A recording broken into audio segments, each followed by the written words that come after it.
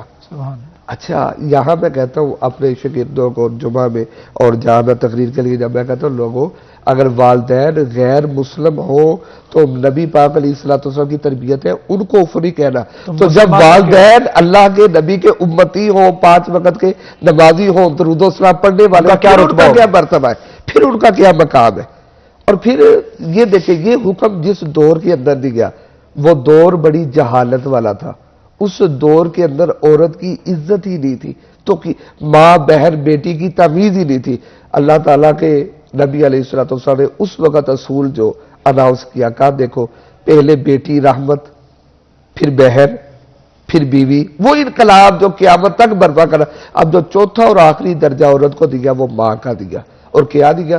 کہا کہ تمہاری جنت ان کے قدموں میں ہے. بالکل ماں کے دیکھیں آپ جتنی بھی اب اس پروگرام کو سجایا جنت مل جائے دین کی باتیں ہوئی، ہر بندہ جنت کا حصول چاہتا ہے. کوئی نماز پڑھتا ہے روزہ رکھتا ہے زکوٰۃ دیتا ہے، لیکن نبی پاک علیہ الصلوۃ والسلام نے فرمایا ہاں جس جنت کو تم چاہتے ہو وہ تمہاری ماں کے قدموں تلے رکھ دیا. اگر ماں کی تابعداری کرو گے تو جنت کے حقدار ہوگے، اور اگر ماں باپ کی تابعداری نہ کرو گے پھر آپ جنت کے حقدار نہیں ہیں. ہمارے ہاں دیکھیں پھر معاشرے میں رشتہ داری ادب یہ اسلام کا حسن ہے.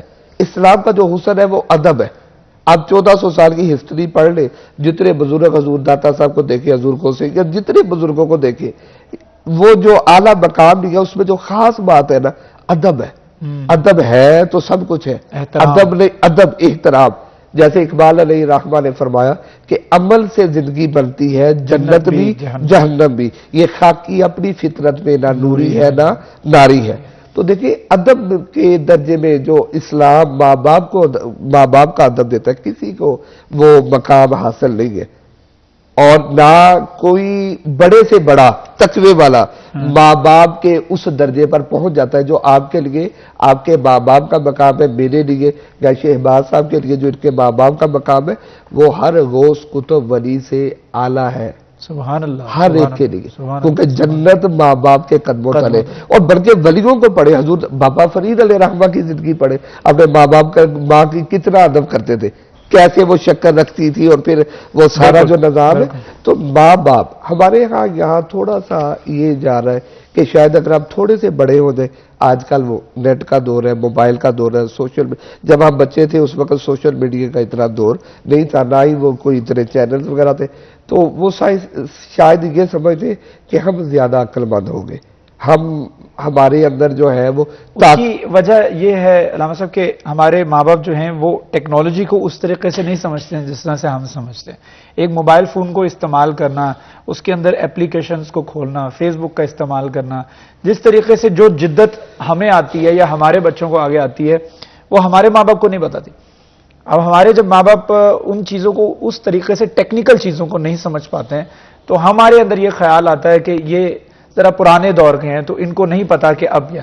شاید وہ گمان ہمیں تھوڑا مغرور کر دیتا ہے کہ مجھے آپ سے زیادہ پتا ہے، حالانکہ زندگی کے تجربات میں وہ اب بھی ہم سے آگے ہیں. وہ ہم سے 2 گنا 3 گنا زندگی گزار چکے ہیں. بالکل اب درست. ان کو معاملات پتا ہے، لوگوں کے بیہیویئر پتا ہے، لوگوں کا رویہ پتا ہے، یہ کس اینگل سے بات کر رہا ہے، اس کی گفتگو کے پیچھے کیا ہے. جی ان کو یہ سب معاملات پتا سے گزرے ہوتے ہیں. تو میں کہتا ہوں کہ یہ ٹیکنالوجی اور یہ سب کچھ بھی نہیں ہے ماں باپ کے ایکسپیرینس کے آگے. انہوں نے وہ دور بھی دیکھا اور انہوں نے یہ بھی دور دیکھا. پھر آپ پرانے کہتے تو وہ ہے اولڈ از گولڈ ہم پڑھتے تھے. تو بالکل جو ان کے تجربے ہیں، جو انہوں نے مصیبتیں صحیح ہوتی ہے، وہ یہ نہیں چاہتے کہ ہماری اولاد کے اندر آئے. اچھا کیونکہ زندگی گزارنی، شیطان ادھر رحمان کے حکم ہے، ادھر شیطان کے حکم ہے.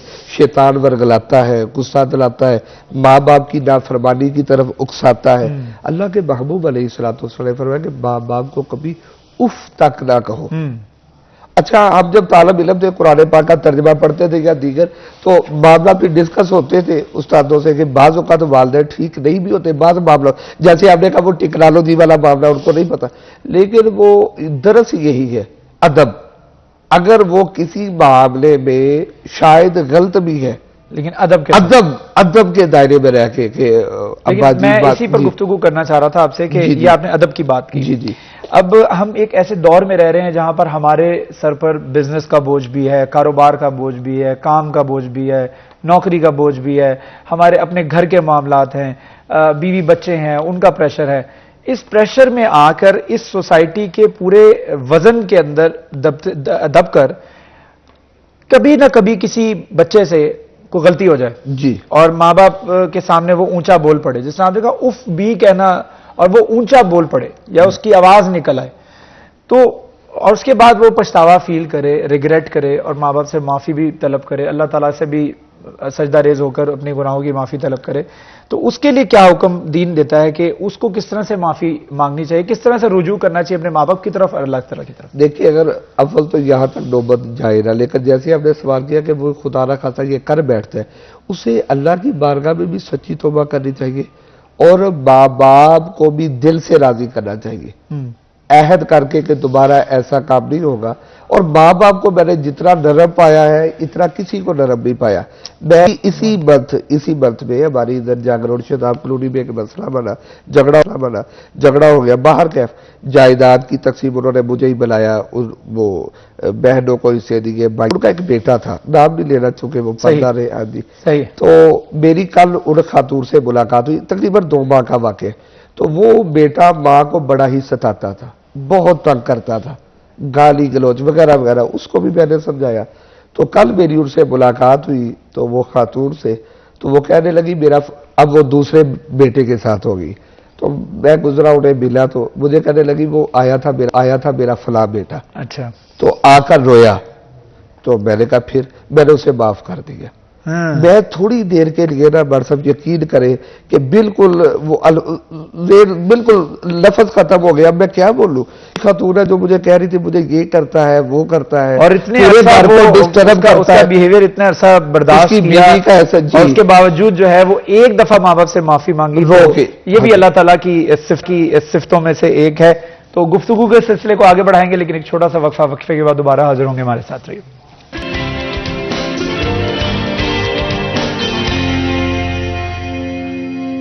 Welcome back. گفتگو اس سلسلے کو آگے بڑھائیں گے لیکن اس سے پہلے شہباز میرا صاحب ہمارے ساتھ تشریف رکھتے ہیں، براجمان ہیں.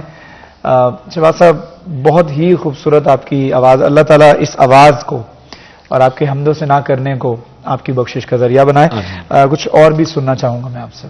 پر ہے بہار مدینہ، نعت پڑھی عجب رنگ پر ہے بہار مدینہ کہ سب جنتیں ہیں نثار مدینہ. سبحان اللہ. بنا آسمان منزل ابن مریم گئے لامکان تاجدار مدینہ اور مبارک رہے اندلیبوں تمہیں گل ہمیں گل سے بہتر ہے خار مدینہ، عجب رنگ پر ہے بہار مدینہ۔ عجب رنگ پر ہے بہار مدینہ۔ بہت ہی خوبصورت بات آپ نے پڑھی شہباز میرا صاحب، اور بڑی مٹھاس، جیسے میں نے آپ کو پہلے بتایا، اللہ تعالیٰ رسول اللہ صلی اللہ علیہ وسلم سے جو محبت عقیدت کا معاملہ ہوتا ہے، تو اور پھر جب آپ نعت پڑھتے ہو تو آواز کے اندر مٹھاس کے جو ہے نا وہ مزید بڑھ جاتی ہے جب ایک عقیدت مندی بھی زیادہ ہو۔ تو میں ماشاءاللہ آپ نے بھی بڑا اچھا شعر ابھی پڑھا ہے۔ رحمت سید صاحب، ہم بات کر رہے تھے والدین کے جو حقوق ہیں اور ان کی ہماری زندگی کے اندر جو اہمیت ہے اس کے حوالے سے، تو اگر ہم رسول اللہ صلی اللہ علیہ وسلم کی زندگی کو اسوہ حسنہ، ہم مسلمانوں کے لیے ان کی زندگی، ان کی حیات طیبہ ہمارے لیے اسوہ حسنہ ہے، تو ان کی زندگی میں ماں باپ کی حالانکہ ایگزسٹنس نہیں رہی ہے اس طریقے سے، کیونکہ ان کی پیدائش کے فوراً بعد جو ہے ان کی والد گرامی علیہ رضی اللہ تعالیٰ عنہ ان کا پہلے سے، تو میں پھر بھی اس کے باوجود ان کی سینکڑوں حدیث ہیں ماں باپ کی، والدین کی جو اہمیت کے حوالے سے، تو میں چاہوں گا کہ کچھ احادیث کے اوپر آپ روشنی ڈالیں جو رسول اللہ صلی اللہ علیہ وسلم کی طرف سے آئی ہیں اور خاص طور پر والدین کے لیے۔ نبی پاک صلی اللہ علیہ وآلہ وسلم ایک مرتبہ ممبر پہ جلوہ افروز ہونے لگے، اور یہ بخاری، مسلم اور دیگر کتب احادیث اور تفاسیر کے اندر 3 مرتبہ آمین ارشاد فرمایا۔ صحابہ کرام رضوان اللہ اجمعین موجود ہیں، ان کو سمجھ نہیں گئی معاملے کی، کیونکہ اللہ نے اپنے نبی علیہ السلام کو غیب کی خبریں سکھلا کر بھیجا۔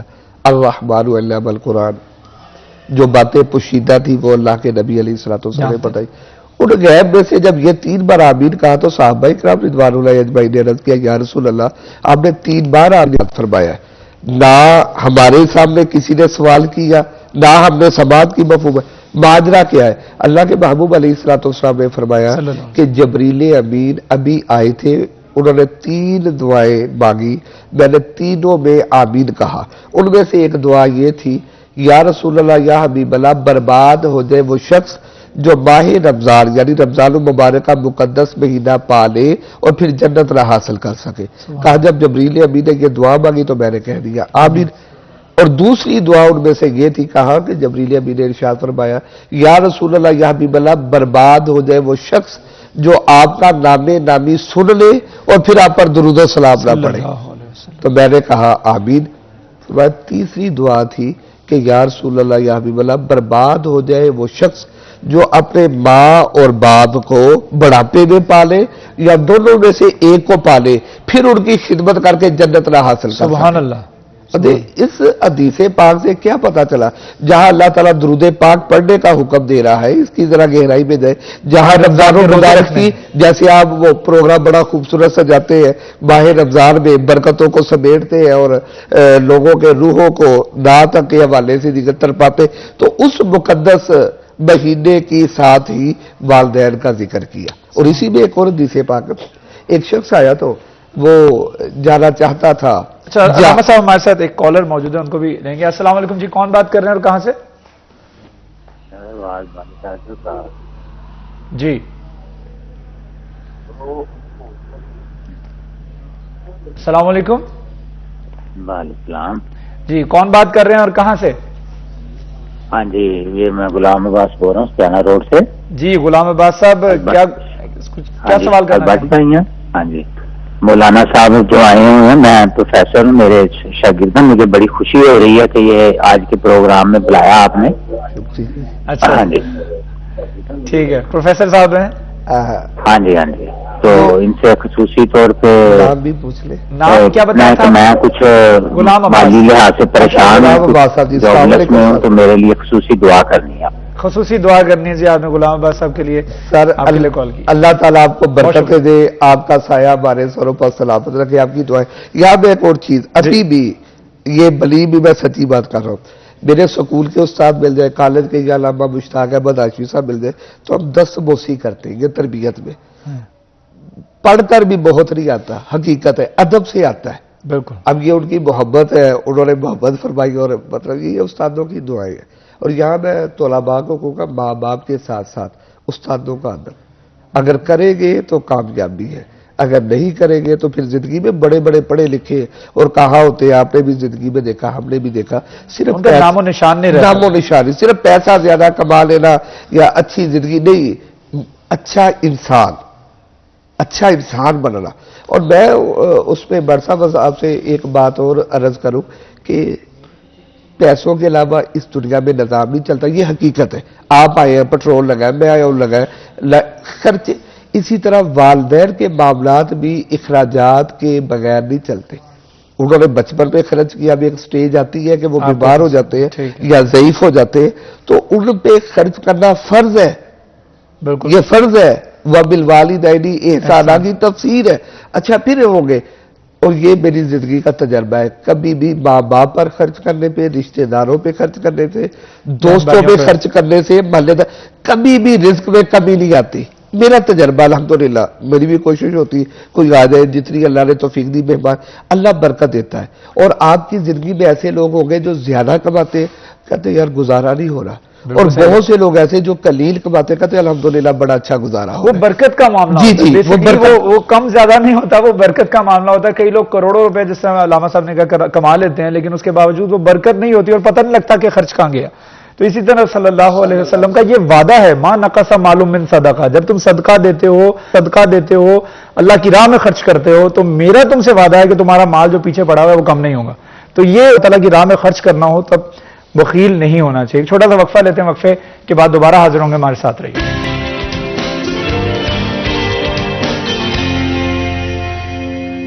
ویلکم بیک جی، پروگرام میں ایک دفعہ پھر آپ کو خوش آمدید کہتے ہیں۔ سٹی ایٹ 10 میں ہمارے ساتھ تشریف رکھتے ہیں علامہ سید حسن مجتبیٰ ترمذی صاحب، اور ہم گفتگو بڑی ہی خوبصورت گفتگو کر رہے ہیں۔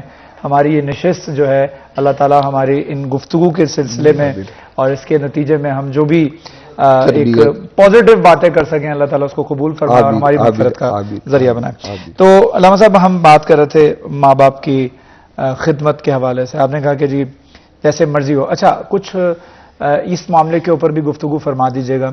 کچھ لوگ شادی کے بعد یہ تصور کرتے ہیں کہ ان کی جو بیگمات آتی ہیں، اس کے بعد تھوڑا سا وہ بوجھ اپنا کم کر کے بیگمات کے اوپر ٹرانسفر کر دیتے ہیں کہ جی اب وہ بھی ہماری ماں باپ کی خدمت اسی طریقے سے کرے جس طرح سے ہم کر رہے ہیں۔ تو اس کے اوپر بھی تھوڑا سا گفتگو فرما دیجیے گا، کس حد تک ضروری ہے کہ یہ صرف واحد آپ کی ذمہ داری بنتی ہے کہ آپ ہی اپنے والدین کی خدمت کریں گے، آپ کی بیگم کا یہ فرض نہیں ہے؟ تو اس کے اوپر بھی فرما دیجیے گا کہ ہمارا دین اور ہمارا اسلام اس حوالے سے کیا ہدایت دیتا ہے۔ جی، اس پہ نا میں دونوں ہی باتیں کروں گا، اسلام کے حوالے سے بھی اور اپنے پاکستان کے حوالے سے بھی۔ جی، ہمارے ہاں جو سسٹم چل رہا ہے، پوری دنیا میں ویسا سسٹم نہیں چلتا، اور خصوصاً ہمارے اگر سعودی عرب کے اندر دیکھیں تو وہ شادی کے بعد ممالک میں علیحدہ کر لیتے ہیں۔ ہمارے ہاں سسٹم اور ہے کمبائنڈ فیملیوں کا۔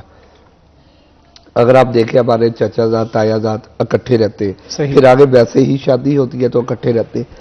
اب اس معاشرے میں، پاکستان میں، نہ تو وہ آمدن ہے کہ علیحدہ رکھا جا سکے بیوی کو، ہر ایک کے پاس، مطلب 80% کے پاس ایسے وسائل نہیں ہے، نہ ہی کوئی ایسا ہے۔ دیکھیں ایک گھر میں اگر 3-4 فیملیاں رہ رہی ہے علیحدہ کمرے میں، تو وہ مکان سیل کریں گے تو اس طرح پھر مکان نہیں آئیں گے۔ اب ہمارے ہاں کیا ہے؟ ہمارے ہاں میں نے آغاز کے اندر بات کی تھی کہ اسلام سب سے خوبصورت حکمت عملی سکھلاتا ہے۔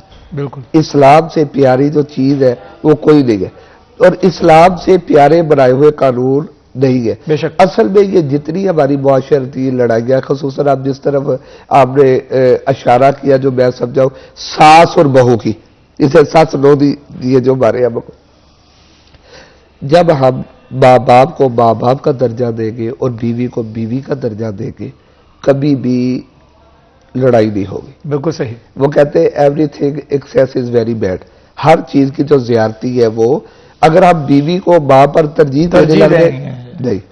اس طرح ماں باپ کو بھی چاہیے کہ جو خاوند بیوی کے حقوق پورا کرے، شاذ و نظر کوئی ہوگے، بے بھی کوئی ڈوک ٹوک ایسا نہیں، لیکن جب آپ اپنے معاملات کو درست رکھیں گے تو کبھی بھی لڑائی نہیں ہوگی۔ بیوی جو بھی ہے وہ آپ کی تابع دار ہے خاوند کی، خاوند جو بھی اسے سمجھائے گا وہ کرے گی۔ اگر وہ پہلے دن بتا دے گا دیکھو یہ میری جنت بھی اسی میں، تیری جنت بھی اسی میں، پھر ایک ہم پڑھتے آ رہے جیسا کرو گے ویسا بنو گے۔ اگر آج تو ان کی عزت کر لے گی تو کل تو نے بھی ساتھ بننا ہے تو تمہاری ریسپیکٹ ہوگی۔ اگر آج تو جیسا بیہیویئر کرے گی ویسا ہی ہوگا، تو وہ سمجھ جائے گی۔ اور ماں باپ ہے کیا؟ نبی پاک علیہ السلام کی حدیث پاک کا مفہوم ہے کہ ماں باپ کی زیارت کرنا مقبول حج کا ثواب ہے. سبحان اللہ. اب حج پہ آج کل تو میں نے عمرے پہ اب دعا فرمائے کہ رمضان المبارک سے پہلے اللہ تعالیٰ حاضری کا موقع دے دے. تو آج کل عمرہ 3 لاکھ کے قریب گیا ہوا ہے. بالکل ایسا آج صرف عمرہ جو، اور 3 لاکھ روپیہ ہر ایک کے لیے نکالنا اس معاشرے میں مشکل ہے. اور حج تو کئی لاکھ پہ ہے.